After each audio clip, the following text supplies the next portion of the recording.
And welcome back to yet another great episode of In Gear Podcast. I'm Twisty Tom. That's Mongolian Tong. Justin's going to be recording a little local to us outside of studio. His wife's a little sick, so he'll be on his line over in his studio. But anyway, I do want to, bring up something to you, Justin, because I know I was thinking about the other day. Michael Jackson, 13 years too late. Yeah, we're kind of late to go ahead and break this story to everybody, but if you haven't... Well, I have a question for you. Yeah, and if you have heard of it, what are you saying? Say it again. Say it with your tits. I was saying, hey, we're a little late to break the story to you, but if you haven't already heard, Michael Jackson died. Yeah, he died 13 years ago. Yeah. So my question to you is, did Michael Jackson actually touch kids? I think so. That's it? Well, I was to answer your question, but here, I'll go ahead and expound on that if you need me to. I have a question to follow up on that, but I want to know, did he actually touch like kids inappropriately? Or like, because I'm asking more inappropriately because, like, yeah, did he touch kids? So, actually, I do happen to know just a little bit about this case. I somewhat am a fan of Michael Jackson's music. Really? I do, in my own uneducated opinion about the situation, think he probably did do some crimes. Okay, because I still... Well, go ahead. For example, there for years were this allegation that he was doing weird things with kids over at the Neverland Ranch. Didn't he? Isn't it like literally like a theme park for like kids? He basically built it up into one. It was a big mansion out in California. Oh wow! And when he got it, it was already an existing fabulous estate, and he went ahead and added on his own things. He had an amusement ride. Did he have a cotton candy machine? I don't know if he had a cotton candy machine. Would you say that, knowing Michael Jackson personally as you do you think there's a good chance he did own a cotton candy machine? Yeah, I used to hang out at the Neverland Ranch as well. I can say with a certain amount of certainty that he had multiple cotton candy machines. Okay. All right. Cool. That's all that matters. Yeah, he took this estate and he modded it out to where it would also have amusement rides. It had live animals, and we're talking like zoo animal type. Really? Yeah. Like a petting zoo. I don't know what array of animals were really there. See, I imagine Neverland Ranch being like just like a giant warehouse room with like 14 mattresses lag bolted to the floor. Well, that's what the BD would have you believe. All right, continue. I'm sorry. Yeah, so he's got this big fancy ranch, and he has a lot of kids over there. Some of them somewhat famous. Macaulay Culkin was over there. You might know before we get into this. How does he acquire these kids? Like, do their parents just say, "Oh, my kid's gonna go hang out with Michael Jackson. It's cool." Well, I'm not sure how the communications would go down, but multiple of the people that he were in contact with where the questionable behavior would exist were very sick kids, cancer patients. And oh, that sucks. Yeah, I don't know how they ever got in contact with Michael Jackson. Well, kind of like a Make-A-Wish thing. And I mean, also, let's be honest, Justin, if your kid came up, because you have kids. If your kid came up to you right now and was like, hey, Kanye West wants me to come over and hang out with him, are you going to say no? Yeah, I'm going to say no. Are you serious? Yeah, I'm going to say no. What if... can I be there? All right. You can, like, sit on the couch while they go out and play. Are they outside of my view? I mean, yeah, it's Kanye, it's not MJ, but still, I don't know. Okay, you like the Steelers. What if it was like all the famous... What if it was like the New York Steelers? Well, I want to go there, too, because I like the Steelers, and I like to see the team. Yeah, okay. Whatever. Let's get back to Michael. Yeah, okay, go ahead. Yeah, so he had the Neverland Ranch. He had it all fixed up. He had a lot of fun where people would come out and see him, especially youthful boys. Okay. And they would go play on the rides and see the animals and have a good old time. And depending on who you ask, there was a little bit more to it, or there was not a little bit more to it. Okay, so let's actually talk about it. Let's get in depth. Let's just have an uncensored conversation about it because I really want to know. That's right. It's time for the In Gear boys to play. Yeah, I want to know. Do you think that he was in a situation with children that some would say was deemed inappropriate? For example, if XYZ Joe Blow, you're his neighbor, and you happen to notice him hanging out with a younger crowd of kids quite often. Right. Now, that situation, it's inappropriate just being an older gentleman, being around those kids, maybe kids you aren't related to or have no sort of relationship with, right? I'm not talking like family member or anything like that.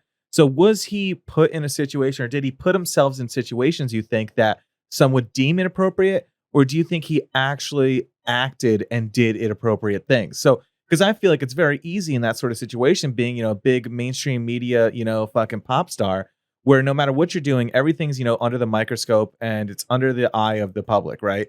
So some people could really determine some of what he's doing to be like inappropriate, but do you think he really was acting on those inappropriate things? Yeah. Or So, do I think he was? Yes. I think it's a little bit weird to have, and this is by his own admission, sleepovers with younger age boys. I've heard about that. He would, but I remember like telling like him, like there was this one interview with him, and he was saying, the guy asked him, he's like, "Did you ever have boys sleep in your bed?" And he was like, "Yes, I've had them sleep in my bed, but I was sleeping in a sleeping bag on the floor."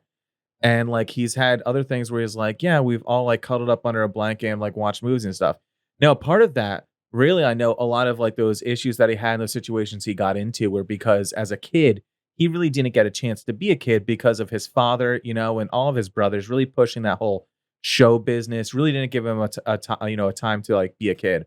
And I think a lot of us will feel that somewhat sometimes, right? I think me and you sometimes we just act like idiots and kids. Like, let's say on Christmas Eve when me and you got our gift, the sound panels, and we just were bringing them up, and like we are like two kids in a candy store, like let's go put all this shit up, right? Yeah, I You know, mean, definitely as a male, I think the maturity level is a little bit delayed compared to women, but I don't think it's difficult to understand where, and that's if you believe everything he said, where the inappropriate line has been crossed. Now you move on to other claims of outright molestation and abuse, then obviously there's no argument whether that's appropriate or not. did he not? I'm pretty sure. Like, you don't have to expand this too much, but I'm pretty sure didn't he? His son's name is Blanket, and the only reason I know that's from South Park. Yeah, I think so. Yeah, And he always made his like son wear like a mask in public, so like they didn't like know what he looks like. And didn't he also like hang him over a balcony? I don't know which one of his children that was. Let's say it was Blanket. Yeah, but I think there was some weird things around that. Well, the interesting thing of it is when you get more down into it too, like you can go and you can read on some of the trial testimony because he actually was he had a trial. Oh, so he actually went to trial. There were some accusations that He people was followed through arrested with. and charged. I think it was oh shoot, whatever I say is going to be wrong now. I think it was about 2004 time frame. Okay. Not long before he died, actually. Oh yeah, no, he died in '09. Which to kind of blow the ending here, he was actually ended up acquitted on all charges. However, there were some. What does that mean when you say that? What's that? What does that mean? Acquitted? Yeah. That means he was found not guilty. Oh, so not like enough evidence to convict. oh, okay, it just gets like thrown out. Yep. Okay, cool. But the thing is, there was also some interesting testimony during that trial. One of which that sticks with me that I remember is one of the security guards for Neverland Ranch. He stated he walked in once witnessing Michael Jackson perform oral sex on a young boy. God damn it. But of course, I guess you can take that with a grain of salt. Maybe that guy was trying to figure out if he could get some money. He was since fired from the Neverland Ranch. So was he fired because they were worried he was going to say something? Was he fired and then became a angry former employee? I suppose the world will never know. I feel like it's one of those things where like, yeah, like you just said, like, how could you really know? I don't know. Yeah, because like you said, was he a disgruntled employee that's just trying to make some money out of it? Was that's what's going on, or did he actually see it? And I feel like things get really hairy when you get to that level of fame and you get those sort of serious allegations against you. It's like, how do you make that differentiate, fact and fiction, right? Yeah, well, I know one of the things that always stands out to me with Michael Jackson and let's call it his sexual proclivities, for lack of a better word. What does proclivities mean? Like I don't know these words, man. Like preferences, like what he. Oh, okay, what he preferred. He wasn't gay, was he? Was he gay? I don't know outright. I thought he was gay. I think if you were to ask Michael Jackson, he'd say he's a heterosexual male. Yeah, he probably got so much pussy though. I remember like growing up. He probably got so much he was sick of it. Yeah, probably. I know. Didn't want anymore. Bored of it. Now, do you think he got less pussy after the whole accident with his face and the bleaching of his skin and the nasal passage surgeries and stuff like that? Do you think his pussy declined? No, I think basically probably up until he was dying, whenever that was, he probably could have had any variety of women that he wanted to have. Really? Yeah, he was a megastar basically from the time he was 15. A kid, yeah. I think like that also goes with like there's some people like for me. I think of this one girl, that song Dance Monkey? Yeah. Tones and I is the girl's name. Okay. She's not the hottest woman. She's almost like mildly amusingly attractive. Okay. But I could see myself sleeping with her just because she's famous. You would sleep with anybody. No, I wouldn't. Let me tell you I don't about, even have a let me tell you penis. about his children, though. All right, go ahead, dude. Let me tell you about Debbie Rowe. Have you heard of this name before? No, is she a girl? Debbie Rowe does happen to be a female. Okay, and all right. She's no, in her I 60s don't. now. Yeah, I know Death Row, not Debbie Rowe. No, that's a different thing. So Debbie Rowe is the mother of Michael Jackson's children. Wait, she's the mother of Michael Jackson's children? That's what I said. Oh, I thought you said Michael Jackson. You kind of shut off. I can't really hear you. Yeah. Yeah. So anyway, Debbie Rowe is the mother of Michael Jackson's children, and she has some interesting claims which might lead you to maybe glean something from his lean on either end of the teeter-totter, if you will. Yeah, maybe he's got something going on when you close the doors. Maybe he has some sort of sexual kink. Okay. That people don't necessarily know about. I mean, lots of people have their own opinion about Michael Jackson. I mean, also, I think another good testament to that is when we found out a bunch of shit about Elvis. Oh, Elvis is that same way. Which, by the way, same didn't thing. know this. Michael Jackson was married to Elvis's daughter. What? Yep. What? Yep. Is his daughter's name Priscilla? That's the one that married Elvis. Oh, okay. All right, continue. I'm sorry. Continue. I think it was Lisa Marie that married Michael Jackson. Okay, so I didn't know that. I have those backwards. Who knows? Go ahead and hit us up at gmail.com. Yeah, Gmail. Yeah, and not to confuse Gmail with G-Spot because they're two different things, which I just found out. So, where were we? Debbie Rowe, mother of Michael Jackson's children. She had claimed throughout the years and more after Michael Jackson died that the procedure for conception of these children was not what you'd expect it to be. It wasn't your kosher, typical, hey, let's just fuck a bunch and then, we have a kid, or hey, we're going to try for a baby. It was... Right. It was not that. I want to know. Tell me. So she said that she had never slept with Michael Jackson and... like no insertion. That's what she claims. Oh, my God. And that their children were created through a medical procedure she claims was akin to being a thoroughbred horse. Oh, God. Oh, God. Do you mean like artificial insemination? I would only assume so. But they're his biological kids, right? I believe they are. That's my understanding. They didn't take like the biggest bull in the fucking, the biggest horse. I don't think that they have done any type of DNA testing on these children that I'm aware of. So who knows whose kids they are? I can only assume it was Michael Jackson's DNA. Okay.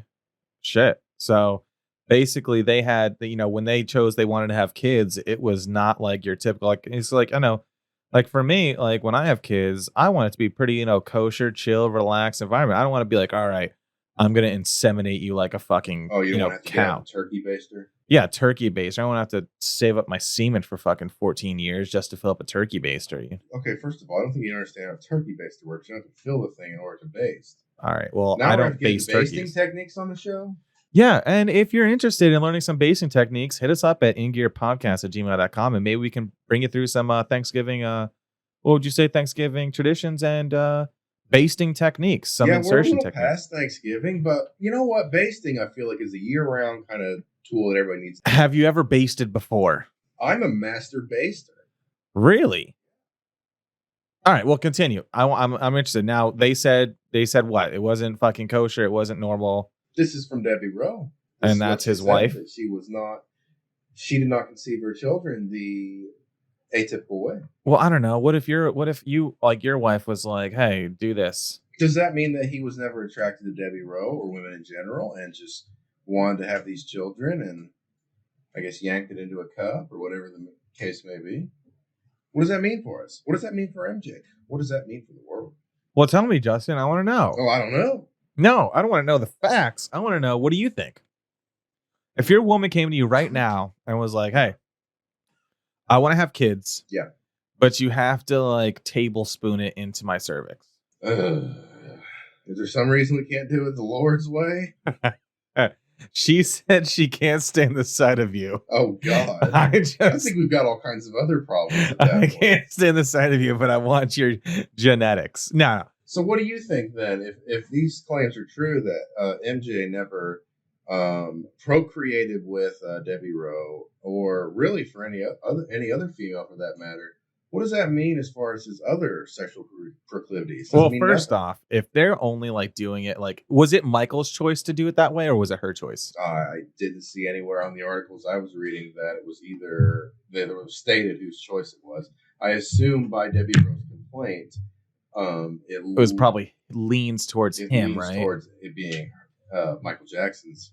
So if we're leaning towards it, and I could see actually both sides of that, Justin, because I could see if Michael Jackson was not attracted to women, but was attracted to men or attracted to children, right? I could see him like wanting to have kids, but not have to do the act of it, right? And like, so I can understand that psychological side where he could be like, hey, I don't want to like fuck you, but like I want kids. And like somehow, you know how women are and like how men are when they're in love with each other.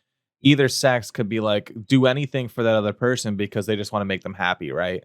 So I think that like I can understand where he like the conception can come from him not wanting to do stuff like that because he doesn't either want to touch a woman or doesn't have a want to, like Elvis, right? What didn't Elvis like want to drug everybody he had sex with or something like that? I think that's the rumor that I've heard before. I don't know how much credence there is to that. But then what if you look at the fucking female side of it and she's like, man, I'm with fucking Michael Jackson right now, right? And he is a hideous fucking alien looking man. Let's not fucking chalk it up and just disregard this. He is a disgusting looking man. He looks a little different than you might think. Yep, there's nothing like there's not anything that is attractive about him by the book. Attractive, gorgeous looking man.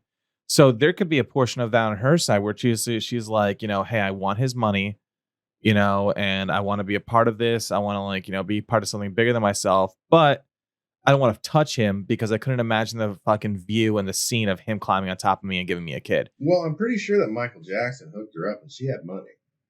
Like more than $4? Yeah, I'd say almost certainly more than $4. That's a lot of money, dude. Yeah, $4. So, but I mean, like, honestly, dude, can't you let's see like both sides of it where like you could see where the female could like feel a certain way and you see like the male could feel a certain way. Well, I hate to make huge generalizations as well, but I mean, if you think about maybe a gay or lesbian couple, they obviously cannot create a child between the two of them. Mm-hmm. What do they typically do? They might go ahead and do something similar. A sperm donor, whatever they have to do, They might find somebody they trust, God bless them, or has good genes that they like to do a similar type implantation or whatever. So, is it possible? Sure, it's possible.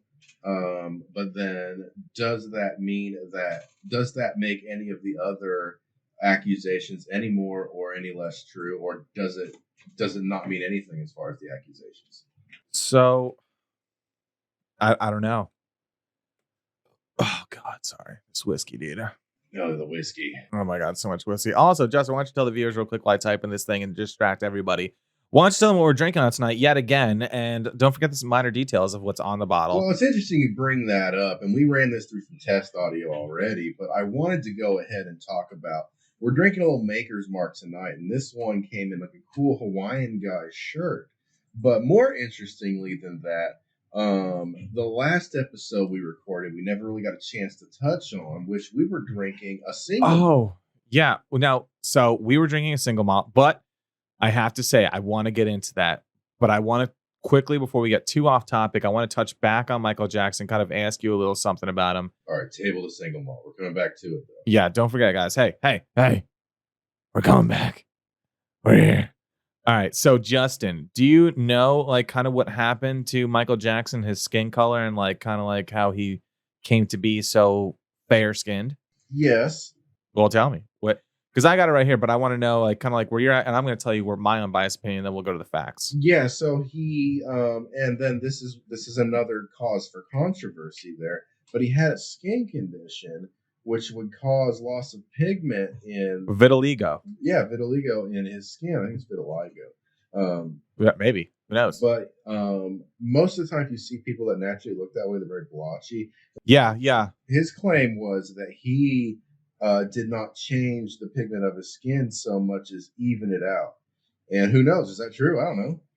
Let's get a doctor in line. You got one ready to pull up right now so we can ask him about it? Yeah, I do. Beep, beep, beep. Hey, this is Dr. Wiener Dongs.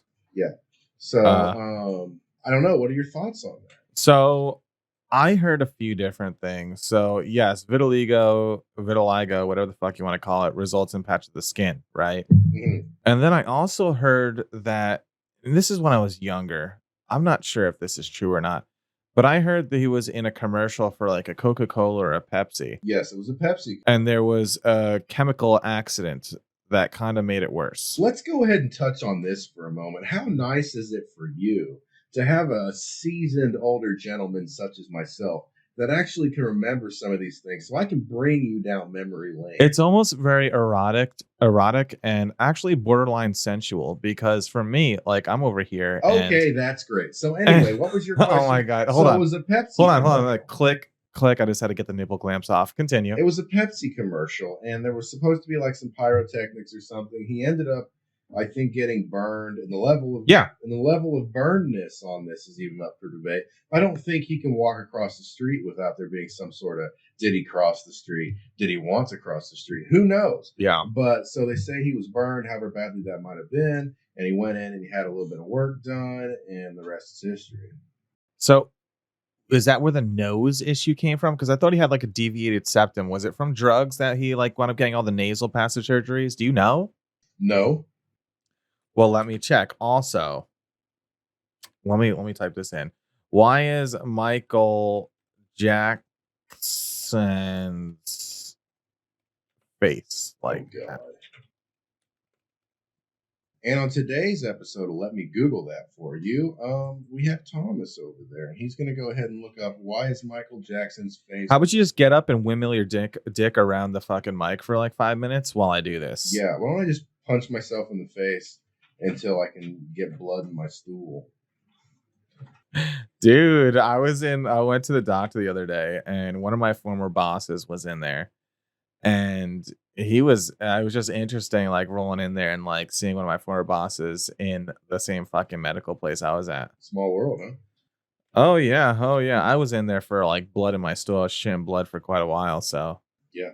But that's good. So all right, Michael Jackson's nose, the cartilage had completely collapsed, and he was sensitive to pain, and yeah. So who knows? Very interesting. I don't know. I remember I was in high school once, and I had this girl.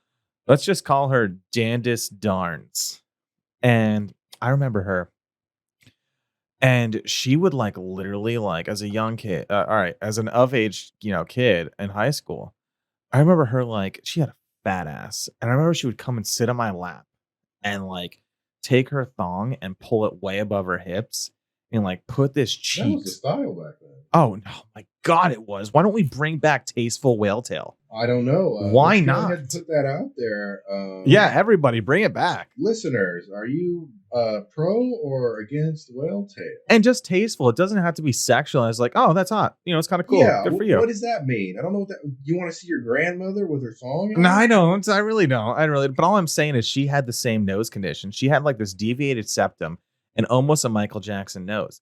And the problem is she had to be a 10 out of 10, but the nose issue definitely brought her down to like a 9 out of 10. Really, really knocked her down on the scale. But yeah, dude, I don't know. Let's talk about the single malt for a little bit. I really want to get into Fuck, dude, I'm interested in talking about cheeks, man. Oh God, you're always about to. I am always about. All right, let's talk about the single malt. So yes, Justin, hit us in, tell us because this is actually the episode that's going to come out. Is this episode going to come out before the new year? Let me check the calendar. No, it'll be just after the new year. So while everybody's popping bottles, they can be listening to In Gear Podcast. Yep, this will come out right after. What day is today? Is today like? No, this is our last episode before the new year. This will come out on the 29th. Congratulations, listeners. Yeah, hey, happy new year. Continue. So the single malt we got, and that we brought that over to record a nice episode. What was it called again? What was the episode called? No, the liquor. That was Glenlivet.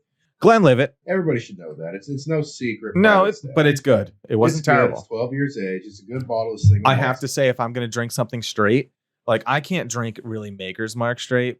I think Maker's Mark is that good medium where it's a little more expensive than Jack Daniels. It's not the most expensive, but you don't feel bad for mixing a bottle of Maker's Mark with some Coke, no, you don't feel bad. That's your old mixing whiskey. Yeah, mixing. Now tell me though, what is the difference? I saw on the packaging that's considered single malt scotch. So a single malt, it was actually a whiskey. It was a double-aged barrel, fucking like whiskey, bourbon, whatever the fuck.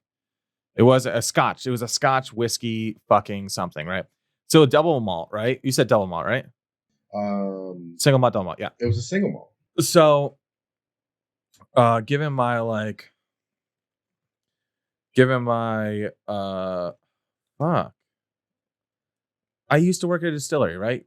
Catch me up on that. I'm losing my mind here. Do I need to catch you up on that? So yeah. You used to work at a distillery and you distilled whiskeys and things like that.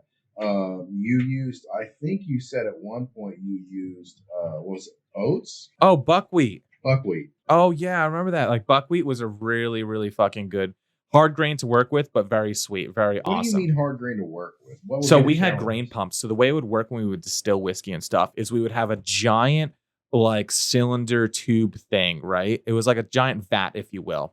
We had a ladder propped against it. So when we would make our whiskeys, I would go back into the grain room where I had all of my grain stacked. I had my corn, my barley, my wheat, my rye, everything stacked back there. Okay. And you use different types of grains because different, like, so basically let's fast forward. Let me break it down. I'll cut open the bags of corn and I'll start loading them up. It goes up this little chute, it grinds, and then it grinds all this corn into this water. I have water in the tank. I have steam going around the tank, so it's heating up this mash. It's cooking it, right? Right. So we're cooking up this corn mix. Then I'll hit it with some barley. And then I'll hit it with some like malt and some like wheat or some rye, whatever like the recipe called for at the time. The reason we use different kinds of wheats and different kinds of grain is because at different temperatures, when those grains are ground up and added to this mash, they release different enzymes that counteract with everything different than mash. Okay. Now, what would happen is, and I've seen it happen, where if you don't add, we had enzymes that we had to add to the mash, because if we didn't add those enzymes, you would take this nice fluid mash that it's spinning, because it had a giant spinner fucking turny thing in there that would consistently move it around and mix it. If you didn't have that. And then what's that for? Probably just to keep the products from settling. It just keeps it mixing. You're mixing a mash. You're basically cooking this mash up in a giant, tremendous scale. Is it overheat? Will it burn? It's not over like a heat, like a flame, like a hot plate, if you will. It's a steam jacketed container. Okay. That you add. Actually, I'm sorry. It had steam jets in it all throughout the bottom. So we would add enzymes to keep this mash a nice fluid slurry, if you will. If you forgot those enzymes, dude, you would then turn like $1,000 worth of grain that you just put in there into 1,000 gallons of like cornbread. You just cook it. It would get solid. I've seen it. And then you're in this vat up to your like chest, scooping and shoveling out cornbread for the next day. You're down and out. So buckwheat at the time was one of the grains we used, and we made it very rare, but it was very good. It was a very sweet, mash, and all the mash is very sweet because you could actually take your hand in there, scoop it up, taste it, and it was so sugary. Because when you add yeast eats that sugar, and then it farts out, in a very basic level, it farts out alcohol. And that's how that works. So buckwheat was just a very hard grain to work with. It almost had like a little shell around it. And we'd use grain pumps to pump the mash into fermentation containers, where we would add our yeast, we would add our tails from the alcohol. And that's from there, after that ferments for about a week to 10 days, whenever we decide that the ABV is, when all the yeast is practically dead and It has no more sugar to feast on, that's when we push it into our continuous still, which at the time was one of only 4 continuous stills in the whole world. So we could run whiskey, we could run our alcohol, 24 hours a day. From there, after we ran it into the separate vats, then that would get pumped into a copper still and get further distilled into our base whiskey, where it came from. So basically, what I'm understanding here is with your single malts, you're using one type of grain or something? No, so the difference between the single malts and the double malts is a single malt is always like officially just made at one distillery. But a double malt could be like produced at 2 distilleries and blended. So it's not a blended whiskey. Yeah, so a single malt whiskey generally and traditionally is barley and water. And a double malt whiskey, like it might just include other grains and stuff like that other than barley. Yeah. So it's a blend. You'll see there's that one fucking whiskey you can buy. What's it called? It's very expensive. They have it behind the counter at the gas Johnny station. Walker. Yeah. Did you say Johnny Walker? Yeah, it's very expensive. It comes in like a nice blue case, blue label. I think they have. Yeah, blue label. That's like a There's blended label. I think there's $1,000 bottle. Yeah, they have all those there, and that's a blend of all these different flavors and stuff like that. And sometimes it works out great, and sometimes it doesn't. But that's just kind of like how they refine it too. Well, I'll say this about this whiskey. Nevertheless, how it was created. We don't typically, when we consume our whiskey, just drink it straight. Whiskey. No. Yeah, we'll have like a nice whiskey and Coke. Yeah. But we had to, because we put this investment into this bottle, to give it a fair shake and really just experience it just like the old bottle of whiskey we had. Remember that one that I brought? We talked about in our first episode. Well, tell me, because the viewers don't know, why did we have whiskey on Christmas Eve? Kind of give me a little backstory on that. I forgot about that. So yeah. I brought this over. It was Christmas Eve. We were going to come over and shoot an episode for you guys. And we wanted to go ahead and carry out this tradition I have. We wanted to shoot an episode. We had technical difficulties. It didn't work out. Yeah, so we're shooting tonight. But we wanted to carry out this tradition that I've been doing the past, say, 15 years or so. And that is called Christmas whiskey. And what that really is Christmas Eve whiskey, where I get together with some friends and we might have some whiskey. And it's kind of one of these things that where it works out for me, where like Christmas is for the family. That's for the wife and the kids, or whoever you got. Yeah, correct. And Christmas Eve is for the boys. And friends. We'll get together. It depends on who I'm with. We'll smoke cigarettes. We'll drink whiskey. We'll wish each other a Merry Christmas. I feel like that's like kind of like the normal dynamic, right? Like Christmas is more of like a day saved for you and the family. But Christmas Eve, because I remember all my family gatherings always happened on Christmas Eve. That's where like you spend it with your whole entire family, your friends, and you get together for said Christmas. That's how I've done it, at least the last handful of years.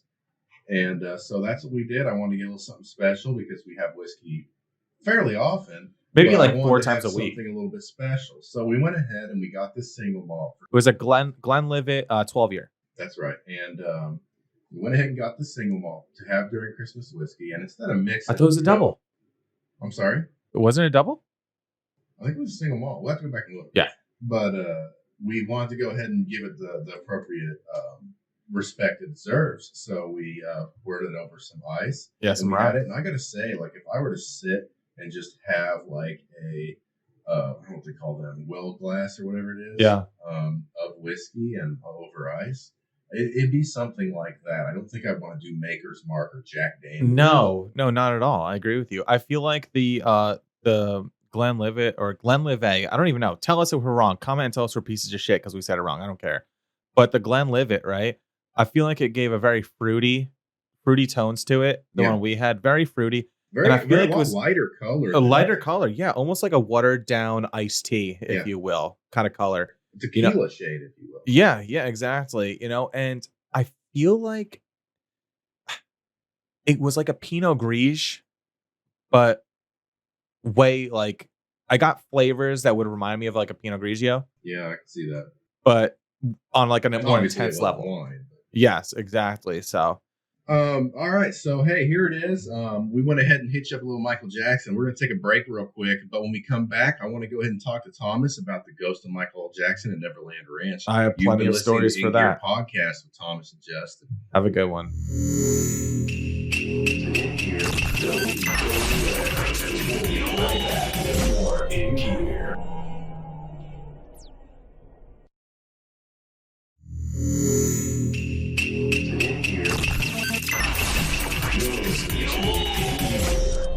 And you're listening to In Gear Podcast. Your host, once again, what's that?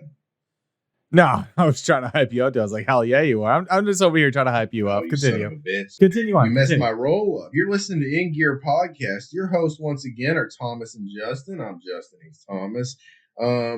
Hey, Thomas, it's been a minute since we hit up the old news desk and checked out our email. Do you have anything in there for us? That's news. Hey, you're listening to news with T shits, T Muller, T whatever the fuck you want to like, put in there. So, like you said, we have not checked the In Gear podcast email in quite a few episodes. So I figured, why not now? Let's just check it out. So, one of the emails we got quite a few in here, but let's go order of precedence, right? One of the oldest ones. Okay. And it says, "Hello, gentlemen. I was wondering how you come up with all those funny names for each other. Is it scripted or is it off the cuff? Sincerely, Teddy Three Tits." Well, Teddy Three Tits, thanks for asking. Exactly. Thank you for asking, Teddy Three Tits. Or maybe should we say Teddy Three Clits? Yeah, I think he goes by either one. Yeah, probably either one. He's probably got if he's got three tits, he's got three clits on deck, ready to fucking. I think it goes without saying. Yeah, there's three clits available. So go ahead, Justin. I don't know about you, but I'd say for me, like when we come in and we like to introduce each other at whatever terrible thing we can think of at that moment. And yeah, I'd say that's pretty off the cuff. Yeah, honestly, dude, like I have to say, like, even when I call you on the reg and like I talk to you, like we just give out these bullshit names and there really isn't much thought when we come into the podcast and we record and stuff like that about what I'm gonna call people. Yeah. It's just like for me, like I've given nicknames to every person in my life and like, stuff like that. So it's pretty off the cuff and stuff like that. So, but I do appreciate the question, Teddy Three Tits. Absolutely. We hope to hear more from you. Hopefully, you subscribe, give it a like, give a comment, and we'd love to read you on air. Absolutely. Hey, if you're listening to In Gear right now and you just heard that great comment and you want your comment read on the air, yeah, please reach out to us at ingearpodcast@gmail.com and we will unless you're dumb. get to you. What? We will probably get to you. Yeah, we probably will. So, Justin, I was a very big troubled kid in high school. I had like 47 write-ups. Like I was always getting in trouble. I was always in school suspension, out of school suspension for everything like that. But there was this one story that really stuck out in my mind. It was this in school suspension. And there was this one. So I got sentenced to in school suspension for like the first half of the day for the last like 2 months of my entirety of like 11th grade. I see. And when you did in school suspension, did they have to bring you in like an orange jumpsuit and handcuffs on and everything? No, just a ball and gag and a cock ring. Oh, good. Yeah. So I remember going into in school suspension and there's this girl, and for the sake of confidentiality, let's just call her Biz Beaters is her name. All right, Biz Beaters. Biz Beaters. And I remember I was in school suspension one time. I'm sitting there and she was like this slutty drug addict, like fucking hot blonde bitch, right? At the time. And I probably wasn't like of age, obviously. And I'm sitting there at this desk and I remember like this teacher was really old who was watching us. I really couldn't see, was just deaf and stupid. And she hits me up with this like little like leg touch. So she puts her hand on my leg. Then, I'm already like, full mast here. Well, it doesn't take much of that to get your attention. No, it really doesn't. So then she hits me with the HJ in school suspension. Where's the teacher in this? She was like kind of like sleeping. Like she would doze in and out. She wouldn't really look at us. And so I'm getting a rough HJ. And you know me and my HJs. Love them. Can't get enough of them. Evidently. So yeah, just one of those funny stories. Hey, so before the break, though, we were talking a little bit about Michael Jackson, and it made me think about that story. Have you heard about this already? Stop me if you have. Actually, even if you had, don't stop me. Okay. So the story goes, shortly after Michael Jackson's passing, they were doing a newscast and things like that and everything. Okay. At Neverland Ranch, and supposedly in one of the videos you can see the ghost of Michael Jackson. So you're telling me like they were doing like what was it? They were doing an interview, a video? Yeah, it was a video. It was a newscast. It was a news piece on the passing of Michael Jackson. And people say you can see Michael Jackson's ghost in the video. Yeah, if you watch the video, you'll see what's called a shadowy figure, or a shadowy rapey figure. I don't know how rapey the figure okay looks. Well, maybe that's left open to interpretation, but okay. Yeah. Well, you see it kind of move back behind the newscaster just for a short moment, and people will say that looks like the ghost of Michael Jackson. I suppose that is what Michael Jackson might look like if he were a ghost. I don't know. I guess it is. Were there kids involved in the interview or the newscast? No. Okay. Ooh, interesting.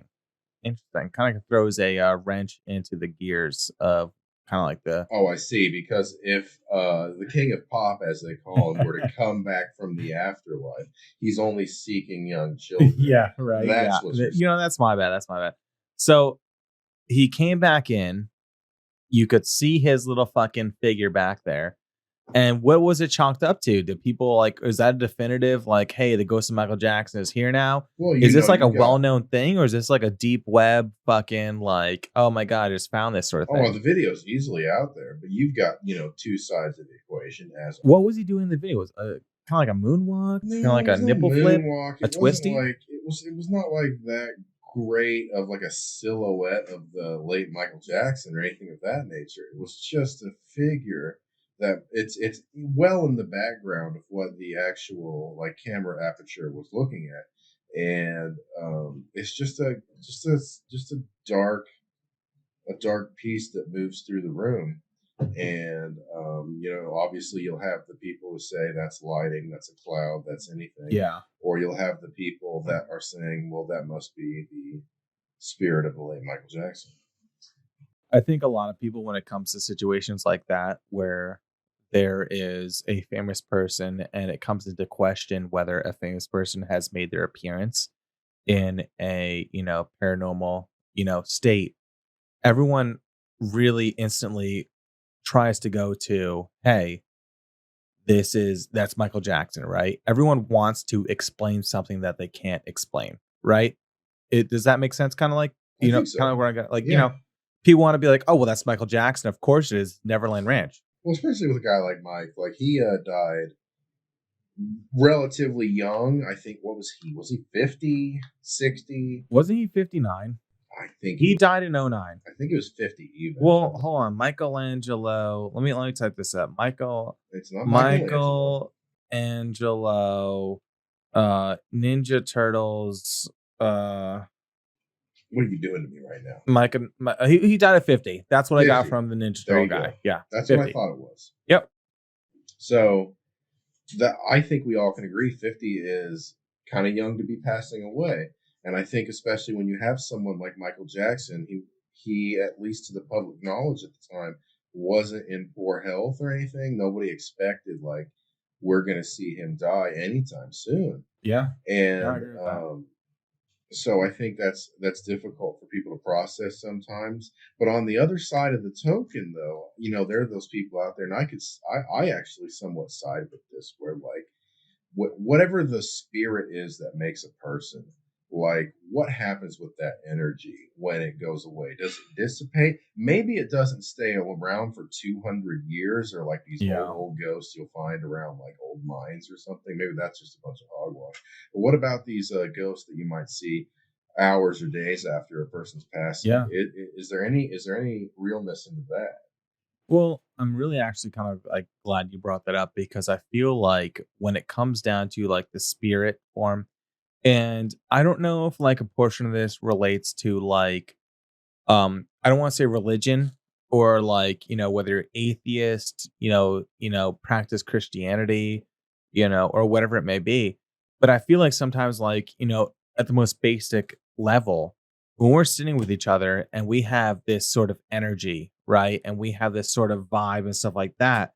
When we pass away, does that all just disappear forever? Like, is there some sort of like, I don't know if it's called inkling or what it's called, like that there's some portion of that has to carry on. And I think that's where it becomes like, when you get into paranormal and paranormal experiences. Yeah. I feel like that's something that comes into question with everybody. You could be an atheist, but be super into paranormal activity, right? So like, it's like, well, if you're into paranormal activity, but you're an atheist, like, where is that separation between the afterlife, that midsection, and the end, right?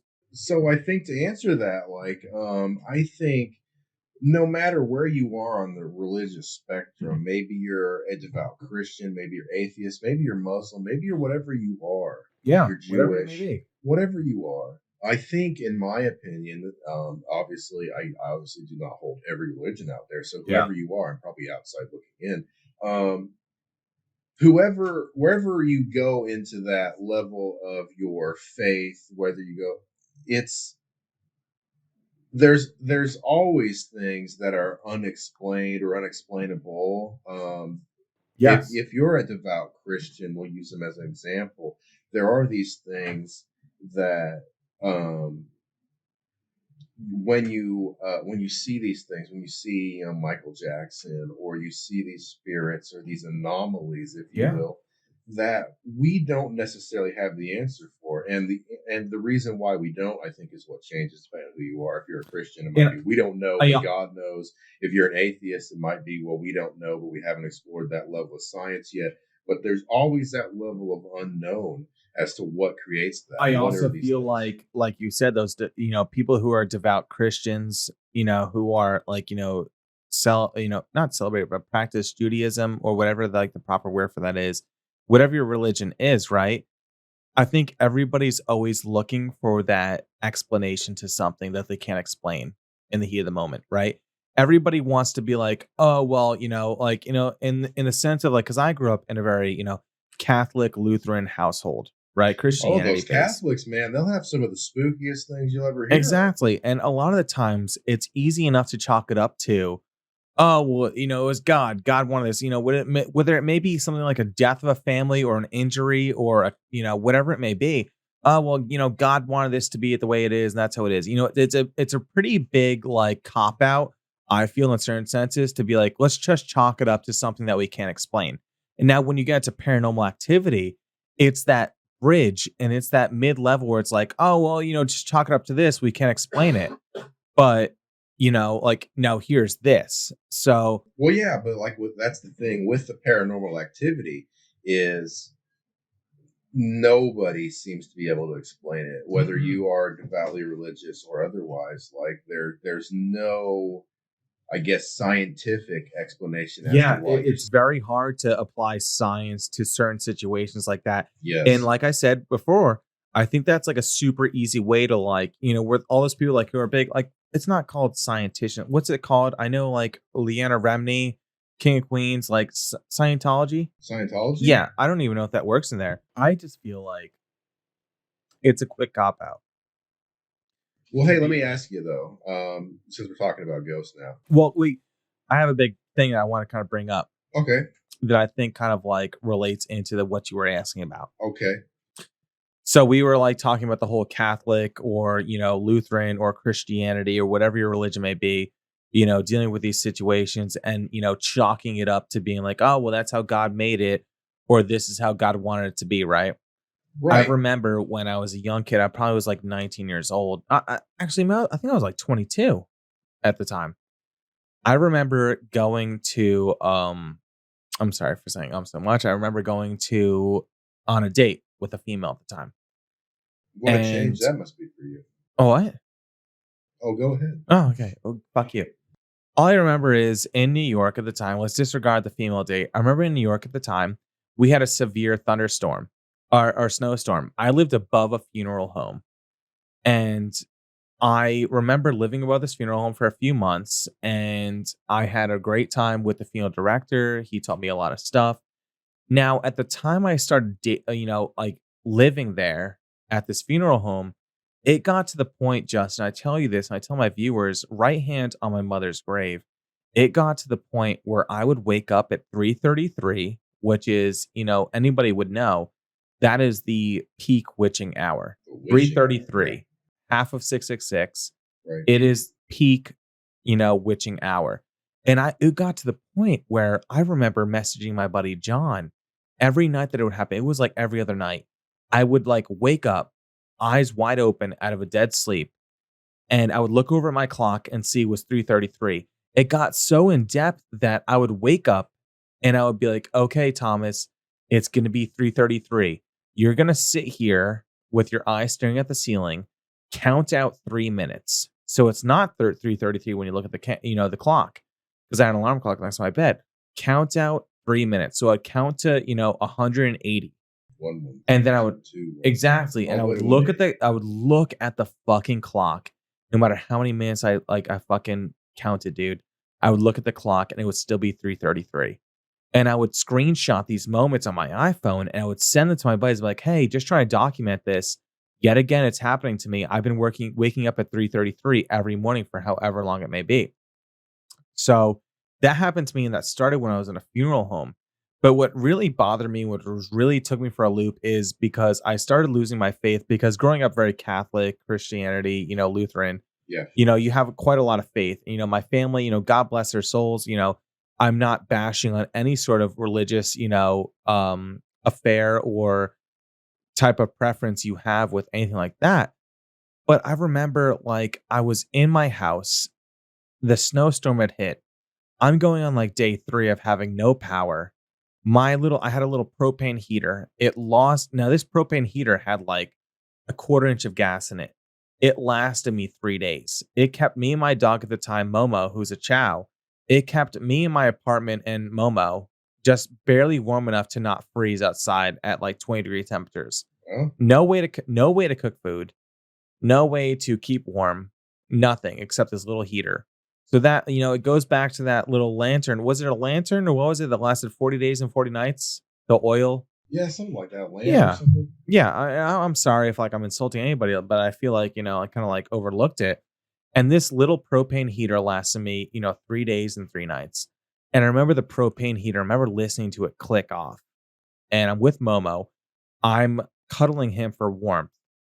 I'm freezing and I'm cuddling him just trying to stay warm. And I remember the heater clicking off. And I'm like, well, that's it.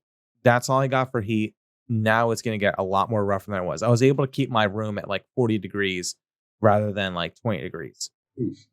Hey, And so my let me ask you then.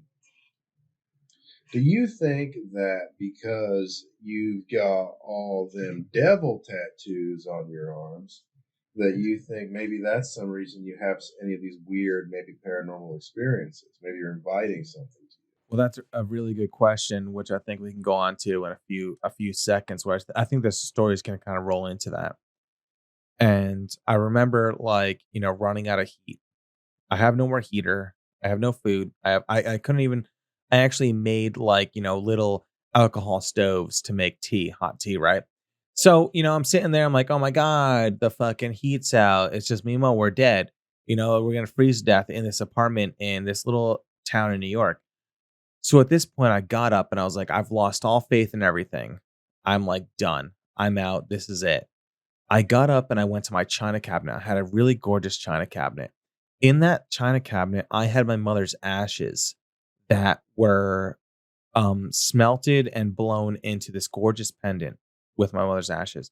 So I grabbed this pendant because I had nothing else to rely on. I grabbed this pendant. I went back to my pull-out couch with Momo. I shut the doors and I'm cuddling with Momo and rubbing this pendant. And I'm sitting there with Momo and I'm rubbing this pendant and I'm just praying to my mom. Never prayed before. Really never cared about anything like that. And I'm sitting there and I'm praying this pendant and I'm like, hey, mom, I'm freezing cold. I'm hungry. Like, this is what's going on. And I'm probably sitting there crying for like a good few minutes. And then all of a sudden, Justin, I'm telling you this, like, right here on my mother's grave, the power went on within 3 minutes of me praying this pendant. Now, I'm all for like, like, oh, well, that's coincidence, but it's something in that sort of situation where like coincidence is almost like too much. It's like how like coincidence, I get it, and like convenience, okay, cool.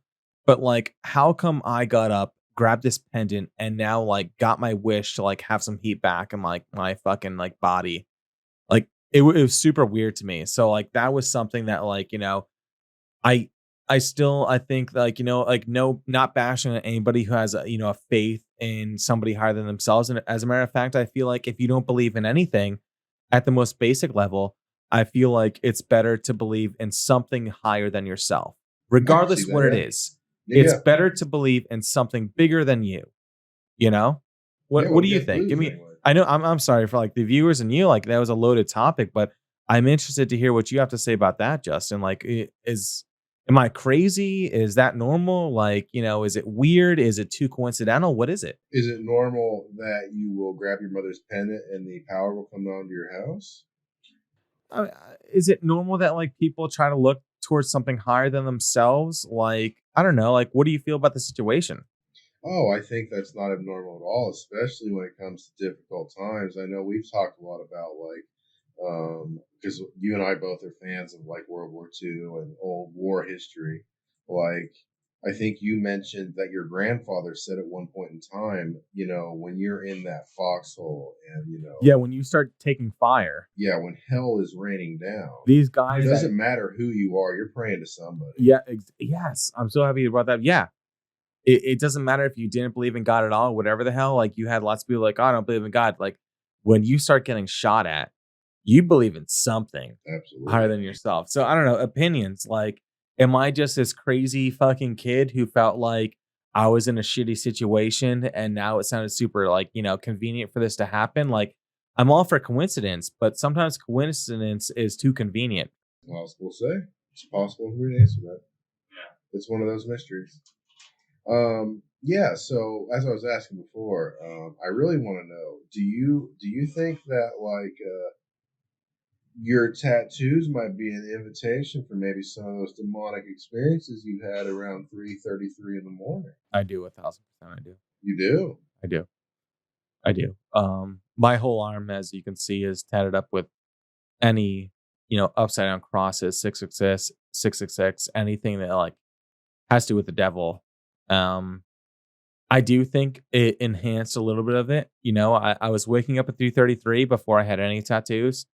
A few years went by, and I feel like it kind of like exaggerated that. Um, I don't hate it.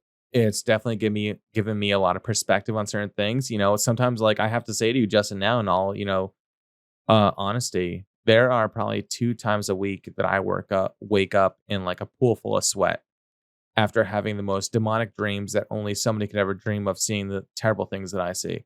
And it's terrible. And I would wake up and I sit there panting, breathing in a pool full of sweat, and it's terrifying. And do I hate it? Do I regret getting these tattoos? No, not really. Maybe it's just me, but I'd rather feel something like what I'm feeling than nothing. Oh wow. Um, and yeah, I don't know.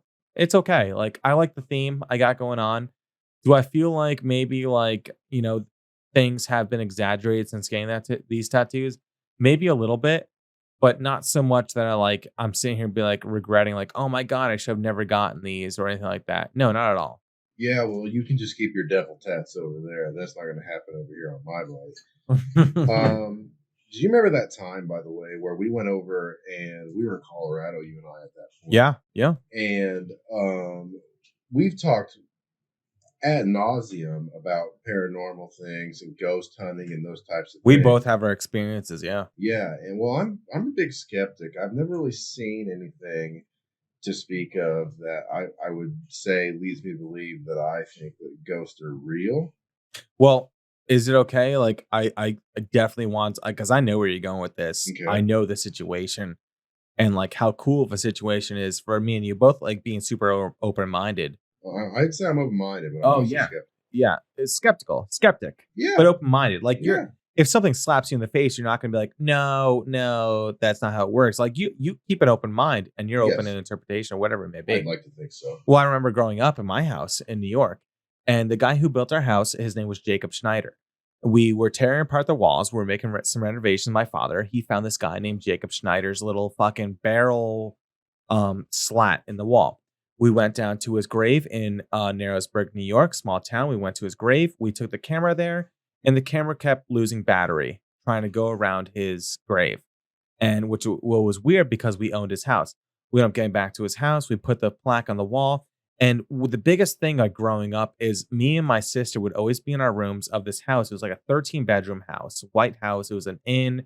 It was a post office, whatever it could be. It was built into the 1800s. I remember as a kid growing up, listening to, I would wake up in like the midst of the morning to what sounded like furniture being dragged across the floor. So it was a 2-floor house. I'm on the bottom floor, and above my room, I hear, and it's like so much dragging a fucking couch, desk, chairs, whatever it may be, something heavy wood. You know that wood on wood sound when you're trying to drag something, that screeching?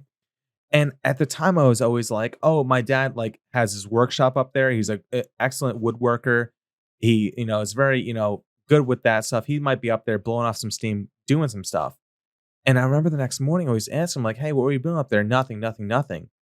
And so growing up, I would always be in this house that was built in the 1800s and listen to furniture being moved above me, but there was never anybody up there.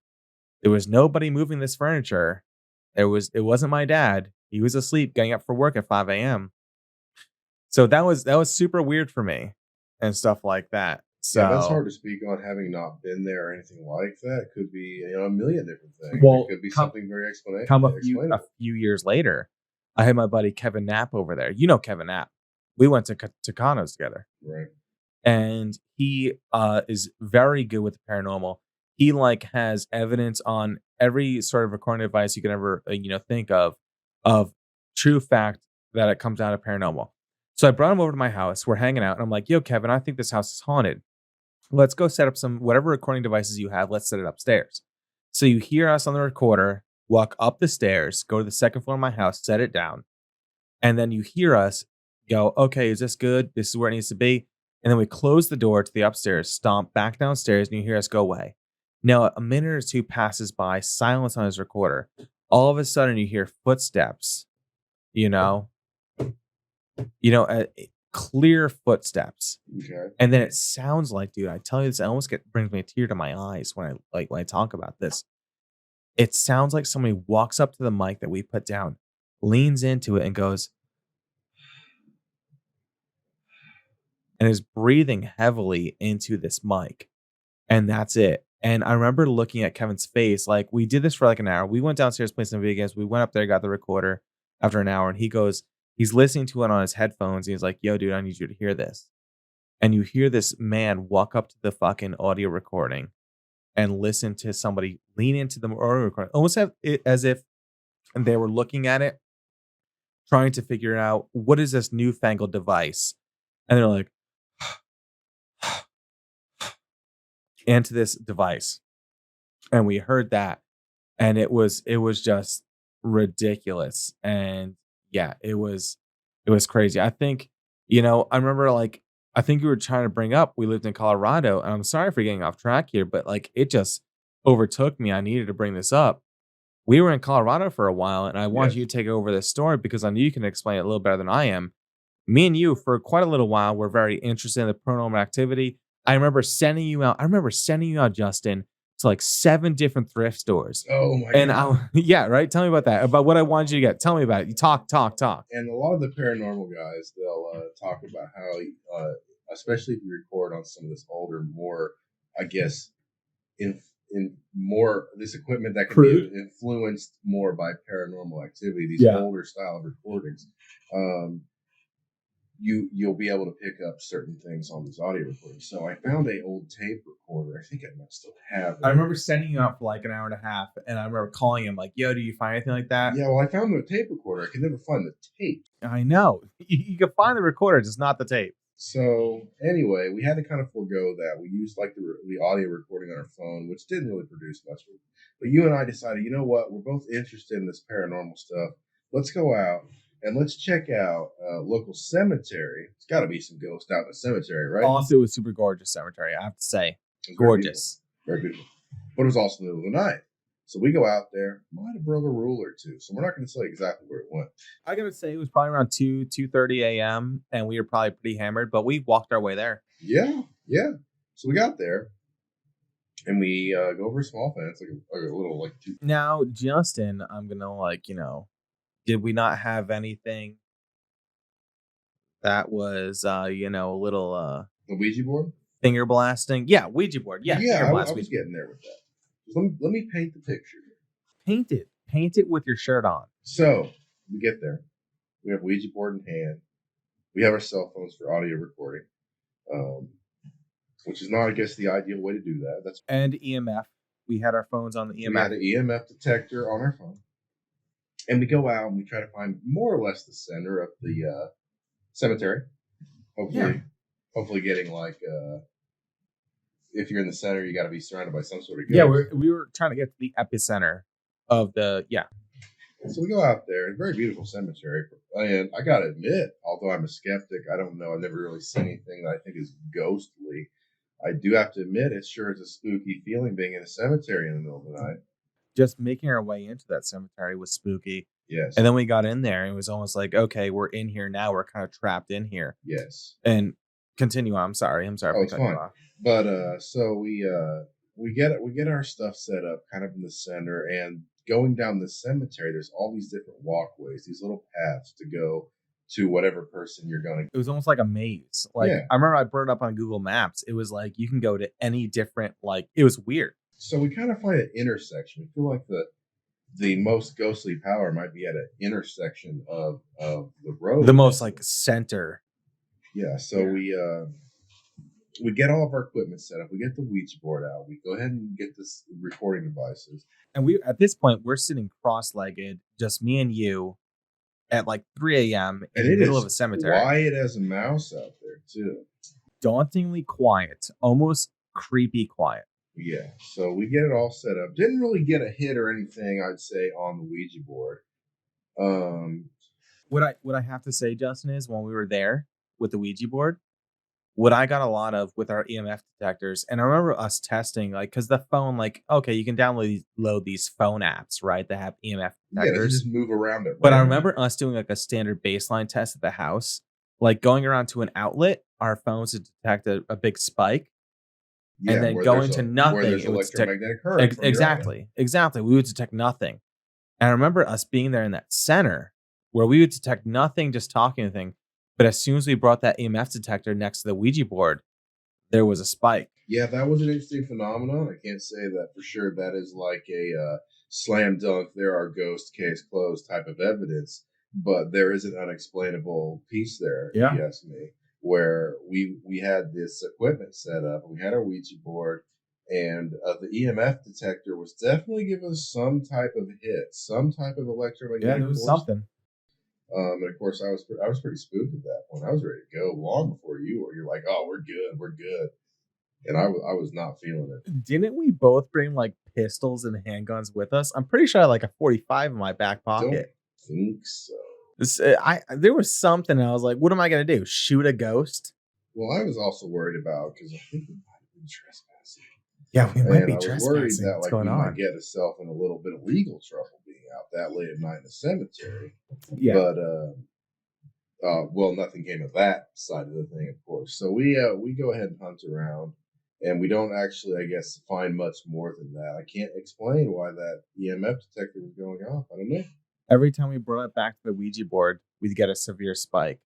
And I mean, we were sitting next to like, I think it's called like a mausoleum. What's it called when like people will pay extra money to have? And they're incredibly expensive. It's a mausoleum. Mausoleum where like they would have like a casket or two inside this thing. Yeah. We were sitting next to some crazy, big things, stuff from like the 1800s, and it was very daunting, Now let me ask you a question on this subject here. What do you think about that ghost adventure, like the one with Zach Bagans? Is that like just a whole bunch of garbage? So, Ghost Adventures with Zach Bagans. I don't know. My mother-in-law is very big into Ghost Adventures. And when it came out, when I was listening to on cable television, when back in the day when it first came out, and I had to look at TV Guide. My father used to buy the TV Guide from the fucking gas station, and I used to look through TV Guides to see what was on for that day. And I'd switch to fucking Ghost Adventures. I remember that. And back in the day, I think it was very believable because technology, I think, wasn't as readily available. So you're going off of like, very basic stuff. So I think it was very believable back in the very beginning. But as time went on and technology increased, I feel like it became more of like a, I don't want to say financial benefit. What is it called? Like it became more of like a, hey, we have all this technology. I don't know. I feel like early episodes of Ghost Adventures were much more believable than later episodes. See, I'll agree with you there. I think that earlier on they were a little bit more believable, a little bit more like compelling. Maybe they found something, maybe they didn't. I know in later years I've seen quite a few Ghost Adventures. I think Yeah, it's just I fun love to it. watch. I like it. I like it for the entertainment value and everything like that. I don't mind it. I like it Yeah, a lot. but I know I seen an episode one time. They went out to like this. I don't remember specifically, like a ranch in Nevada or something, Okay. and it was rumored to be haunted and everything, and you could tell. Okay, as much as this is just another great episode of Ghost Adventures, it's more like they're doing it for the publicity to get more people out of this ranch to just check it out. I don't even know if that's necessarily haunted or not. It just seemed very like almost like a commercial for that Yeah. venue. I agree with that. Like my dad, like I remember at like the time we'd make jokes and would be like, like for example, this happens, like if you can hear us on the mic, like this happens, like it's like, oh my God, is someone trying to talk to me? Who is that? Is this the ghost of them? Like, oh my God, I'm here. Listen, like it's like you're trying to reach for something. Well, a lot of their earlier episodes, they didn't go to fancy venues and like these old haunted mines that are now turned into like a tourist destination. Like They in would Colorado. go they would go to like just some damn barn out in the middle of nowhere and be like, "Hey, we've heard there's some sort of paranormal activity out here." Yes. And we would investigate. And those can be very interesting. I don't know that I have all the answers there. In fact, I know I don't. Some of it's very daunting and like I don't know, like maybe as technology evolved and social media or the media demanded more of them, things became less explainable or not less explainable but less reasonable. What would be the word? Like believable, Maybe. you know. What do you think about like those things like those haunted dolls? What's that one they got from The Conjuring or Oh, Annabelle. Annabelle? Yeah. So Ed What do you think that about that? brings Is us that up real? to Ed and Lorraine Warren Yeah. out of I believe, if I'm wrong, call in, text in, email in, whatever it may be. Ed and Lorraine Warren from Long Island, New York, were on the forefront of demonic possession and stuff like that. How do I feel about that? Yeah. Do you think like there can be some sort of spirit attached to an object or I anything? feel like at the time, may they have something to gain financially from saying like, "Hey, we get this is what's going on," "Oh my god, we believe you," whatever. Like, like maybe there might be something to like gain financially from that, Maybe. but also the amount of books and energy and time that they've and the way like when you read some of the Ed and Lorraine Warren's books, when you read some of them, the in-depth and the seriousness and the descriptiveness and however they like, word these books and stuff like that, it almost seems like, you have to have quite the imagination to be able to like write this sort of information. So like Ed and Lorraine Warren were on the forefront of clairvoyancy and demonology and fucking like going to these people who needed help and stuff like that. Well, I don't know if you're aware of this, but I think I could be wrong. Hit us up at ingearpodcast@gmail.com. But I think Zach Bagans from Ghost Adventures owns the original Annabelle in his museum. Does he? I think so. Does he really? No. He doesn't. I don't. Like I said, I'm not looking it up. It's not in front of me right now. Can I look it up right now? You can look it up if you want to. Do you hate me if I will? Do you hate me? Do I hate you? No, I don't hate you. Zach memory serves. Bagans Annabelle doll. God, atrocious. God, what are we gonna do with you, dude? Yep. So apparently I'm looking at it right here, and Zach Bagans has amped up the supernatural buzz heading into Halloween with his story of an encounter with the Annabelle doll. So maybe, I don't know.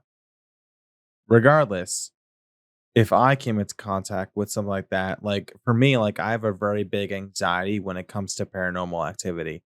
So I don't know if I told you this, but I remember my mom coming to me because my mom has always had serious health defects and she has battled with juvenile diabetes since she was like 14, 15.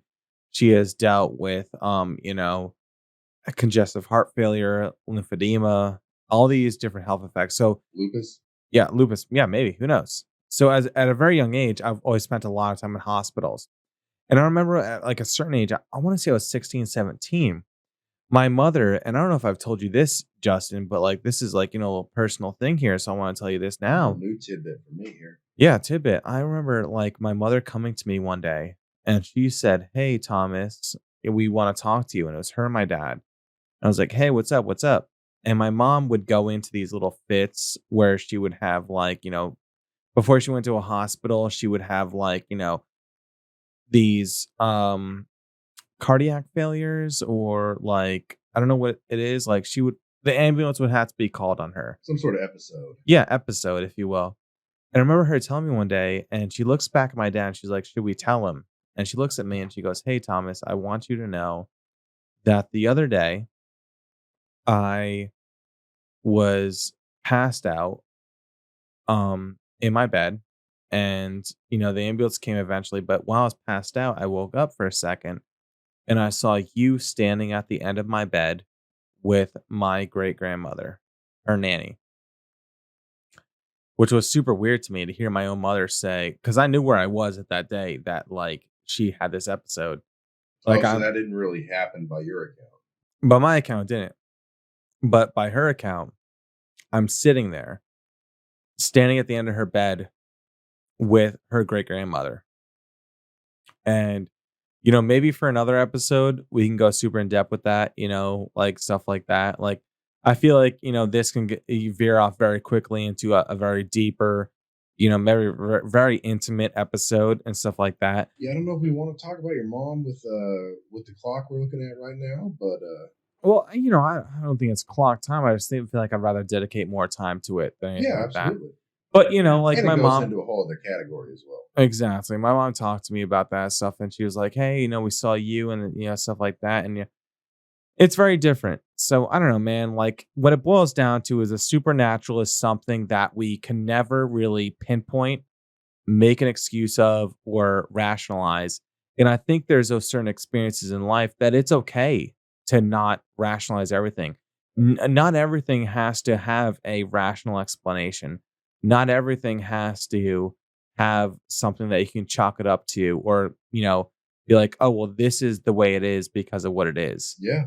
I think that's Hey, one you of know the. what? I got an idea too. Is if we got any listeners out there that know any great places in Oahu where we might be able to do a little ghost experimentation, Yeah. I think we could probably go arrange that and make that happen. I think we have the connections and stuff to be able to do that. I know, like I brought to you, like, "Hey, dude, why don't we go over to the what is it, the Byung In temple, the temple I showed you So pictures the of. I temple, went yeah, to. yeah, yeah.